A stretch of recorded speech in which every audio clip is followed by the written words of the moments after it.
What's up guys? Today I'm going to be doing a video intended to dispel some myths around vegan diets. I'm going to show you exactly what I eat in a day, and then I'm going to follow it up with a Cronometer nutrition report at the end of the video showing you exactly all my nutritional targets and showing how I am more than adequately getting all the nutrition I need on a vegan diet, and also getting way more nutrition than the average person does on the standard American diet. So on this day and many days, I start my day off with a spinach, banana, blueberry, chia seed, and soy milk or hemp milk smoothie.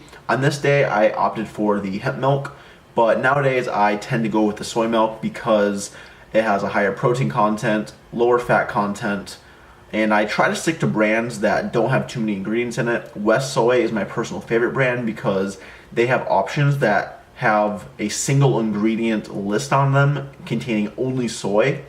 I personally love soy and I use it on a daily basis. The mix of veggies, fruits, chia seeds, banana really masks the green flavors. You get a sweet, tasty smoothie first thing in the morning, full of energy, hydration, and nutrients, and healthy fats in the omega-3s from the chia seeds. So it's definitely one of my favorite ways to start the day, and I highly recommend it. So after drinking my smoothie, I headed over to the Clever Cup, as I do on most days, to play a couple-hour session of poker. And after my session of poker, I was feeling a bit hungry, so I came home and I made a quinoa bowl. This is actually something I saw from Rip Esselstyn. I was watching one of his videos on YouTube, and he had an image of a quinoa bowl pop up, and I was like, wow, I never thought about putting quinoa and fruit together. And I'd always seen quinoa as a dish that you would maybe make with tofu or something similar to rice. So I never really thought about mixing sweet with the quinoa bowl, and it's quickly become one of my favorite lunch or breakfast foods. Simply I just take some soy milk and I bring it to a quick boil, and then I reduce the heat all the way to low and then simmer it covered for around 15 minutes or so until it's nice and fluffy, stirring occasionally. It's nice to fluff it up with a fork at the very end. And then I dice up some strawberries, drizzle it with some honey. If you don't use honey, then you can use maple syrup or whatever type of natural, organic, healthy sweetener that you prefer. In between my breakfast smoothie and the quinoa bowl, I did snack on a banana. I also snacked on chickpea chips made by Maya Kaimel, I believe. They're a really cool product I like a lot.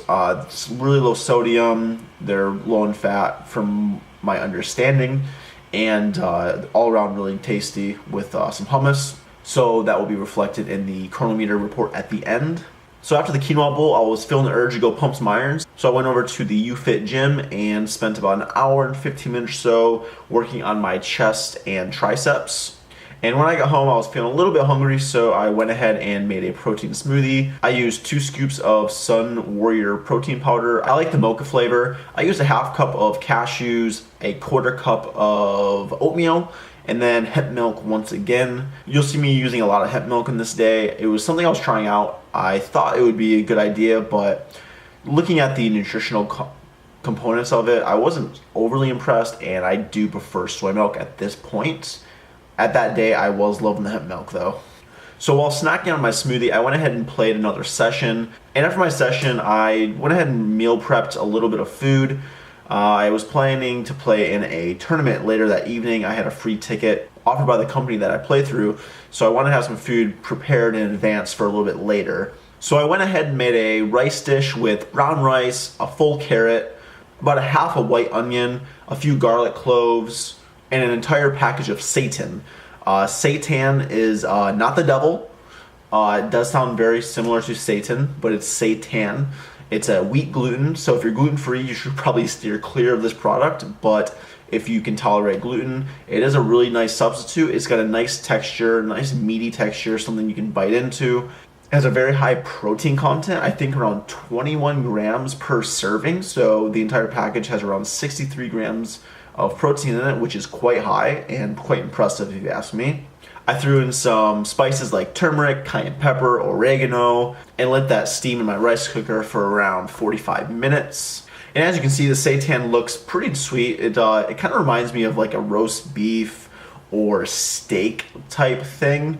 It does have a little bit different of a flavor, but you can definitely season it and make it taste really, really good. It is one of my more recent favorite products. If you are going to eat it though, I do recommend getting an unflavored kind because the flavored strips like I have in this video are actually really high in sodium. Alright, so now I'm going to show you guys one of my favorite apps there is out there for nutrition and health. It's called Cronometer, and it's a really powerful visual tool that allows you to plug in whatever you eat in a day and it spits out nutrition profiles for you. And I think this is such a cool tool because there's just something about having a visual to analyze.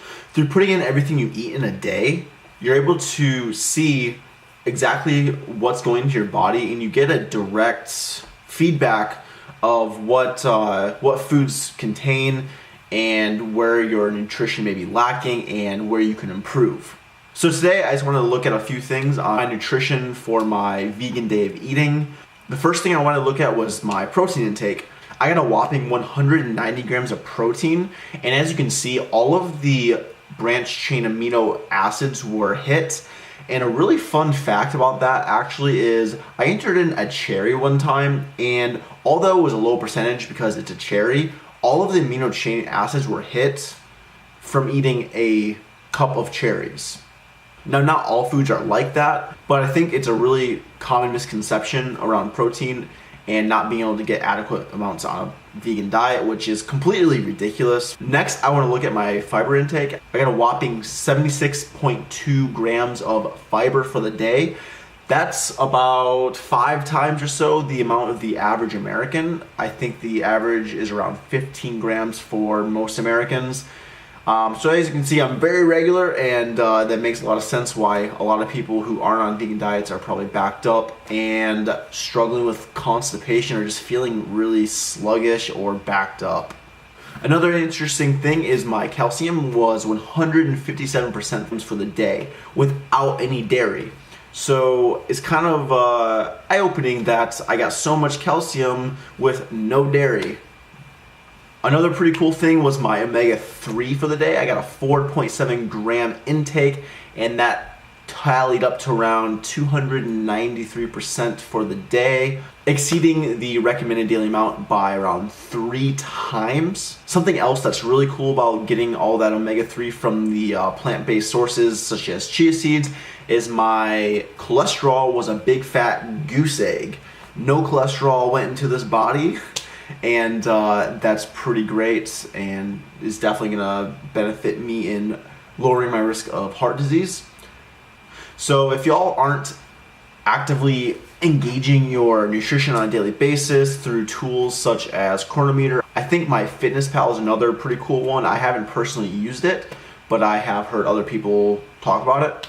I think having the habit of just putting in whatever you're eating throughout the day into these meters serves a really cool purpose because it habituates you to be more conscious and knowledgeable of what is going into your body.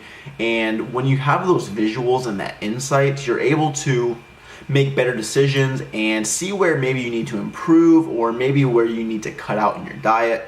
So I think it's a really cool tool for empowering yourself and being able to make more educated decisions based on what's going to be best for you.